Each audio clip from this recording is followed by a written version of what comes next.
বছরের শাসন দেখুন কি অবস্থা। 15 বছরের শাসন আজ সোনার বাংলা হয়ে যেত পশ্চিমবাংলা। কেন্দ্রীয় সরকার এত কোটি কোটি টাকা, সেখানে নিজের আত্মসাৎ, এই গরিব মানুষদের খাবারের ভাগ সেখানে তারা বসাচ্ছে, এই আত্মসাৎ করছে, চুরি দুর্নীতি করছে। এই মানুষকে দেখুন দীর্ঘদিন ধরে আজ কি অবস্থার মধ্যে। এবং নির্বাচন আপনার প্রথম বাড়ি আপনার নামে অ্যালটমেন্ট হবে। এবং এখানে জলের অবস্থা, জল নেই সব জায়গায়। এত বছর ধরে 15 বছর ধরে আছে সরকার, জল নেই। এখানে সাধারণ মানুষের আগ্রহ যে জলের একটা ব্যবস্থা করা এখানে।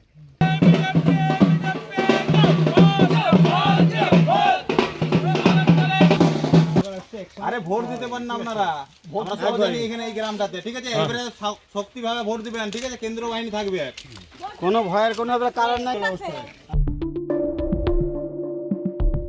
ইতিমধ্যেই রাজ্যে বিধানসভা নির্বাচনের নির্ঘণ্ট ঘোষণার পাশাপাশি সমস্ত রাজনৈতিক দলের প্রার্থী তালিকাও ঘোষণা হয়েছে। রীতিমতোই প্রার্থীরা নিজেদের বিধানসভা এলাকায় বিভিন্ন রকম ভাবে ভোট প্রচার করছেন। তবে এই দিন এক অন্য ছবি উঠে এলো আমাদের ক্যামেরায়। বড়জোড়া বিধানসভা কেন্দ্রের বিজেপি প্রার্থী বেলেশ্বর সিনহা পিটরাবানি অঞ্চলের বারবেন্দা গ্রামে ভোট প্রচারে গিয়ে গ্রামের প্রবেশ পথে গঙ্গা জল ছিটিয়ে গ্রামকে শুদ্ধিকরণ করলেন এবং প্রচারের পাশাপাশি গ্রামের মহিলাদের কাছ থেকে অভাব অভিযোগের কথা শুনলেন। ওই গ্রামে এক বয়স্ক মহিলা বাইরে কাঠের উনুনে রান্না করছিলেন। সেই সময় বিজেপি প্রার্থী বেলেশ্বর সিনহা গিয়ে কাঠের উনুনে জাল দেওয়ার পাশাপাশি তার অভাবের কথা শুনলেন এবং বিজেপি সরকার এলে আবাস যোজনার বাড়িও তাকে দেওয়া হবে বলে প্রতিশ্রুতি দিলেন। দেখুন, জল ছিল না, যে গঙ্গা জল ছিলাম এটা, যে দীর্ঘ 15 বছর ধরে এখানে তৃণমূলে জিতছে কিন্তু কোনো উন্নয়ন হয়নি। আমি শুদ্ধিকরণ করলাম। যে তৃণমূলে যে কালো মেঘ ছায়া এখানে আছে না, ও শুভ শক্তির সূচনা হলো এখানে। যে এবারের পর আর চিন্তা করতে হবে না। এখানে জলের ব্যবস্থা নেই, ঘর ভেঙে যাচ্ছে, তার ঘর দেওয়া হয়নি। প্রধানমন্ত্রী আবাস যোজনা বাড়ি এসে সেটা আটকে রেখেছে। এভাবে তাদেরকে মানুষদেরকে বঞ্চিত করেছে। খাদ্য, বস্ত্র, বাসস্থান সরকারের গ্যারেন্টি হওয়া দরকার প্রত্যেকটা মানুষের। আজকে ঘর পড়ে তারা দীর্ঘদিন ধরে এখানে তারা বসবাস করছিল। আজকে প্রত্যেক জায়গায় তারা এখানে কোনো জলের ব্যবস্থা নেই, এই পরিস্থিতি তৈরি করেছে এখানে। তারা জিতছে, এখানে কিছু করেনি মানুষের জন্য। সেজন্য ভারতীয় জনতা পার্টি আশ্বাস দিলেন, মানুষের সঙ্গে বসলেন এবং ঠাকুমা রান্না করছেন, তার কাছে গেলাম, বললাম চিন্তার কিছু নেই, বিজেপি আসছে, আপনাদের সমস্ত যে বিষয়গুলো আছে সেগুলো আপনারা পূরণ করব এবং আর মানে ভালো দিন আসছে। ডবল ইঞ্জিন সরকার আসছে মোদিজির নেতৃত্বে এবং এই চোর, দুর্নীতিবাজ, চিটিংবাজ, মানুষের শোষণকারী সে সরকার এখান থেকে চলে যাচ্ছে পশ্চিমবাংলা থেকে। শুভ দিনের সূচনা হচ্ছে, এটা বার্তা দিলাম প্রত্যেকটা মানুষকে।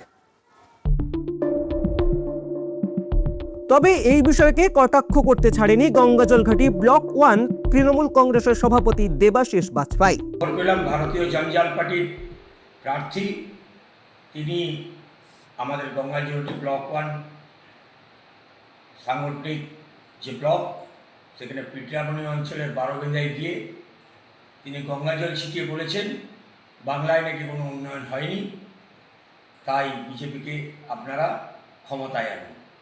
আমি সেই বিজেপি বন্ধুকে বলতে চাই, বাংলায় কি উন্নয়ন হয়েছে দীর্ঘ 15 বছর? 2011 থেকে 2026 পর্যন্ত মমতা বন্দ্যোপাধ্যায়ের যে উন্নয়ন, জনমুখী প্রকল্প বাংলার মানুষ জানে। আর বাংলার মানুষ জানে বলেই সমস্ত নির্বাচনে বিজেপি কেন্দ্রীয় শক্তিকে পরাভূত করে বারবার তারা নরেন্দ্র মোদী থেকে অমিত শাহ ইসবার 200 পারের নারা লাগিয়েছিল। বাংলার মানুষ তাদেরকে উপযুক্ত জবাব দিয়েছে। মমতা বন্দ্যোপাধ্যায়ের উন্নয়নের সাথেই তারা আছে। গ্রামের মহিলাদের দাবি, ঠিকমতো পানীয় জলের পরিষেবা তারা পাচ্ছে না এবং সরকারি বাড়িও তারা পাচ্ছে না। আমাদের জলের কষ্টটাই বেশি, জলের অসুবিধাটা।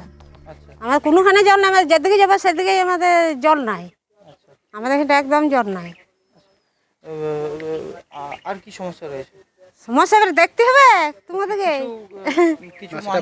কিছু পরিবারও তো বর্ষাতে স্কুলে বসবাস করছিল। হ্যাঁ, ঘর দেখছি।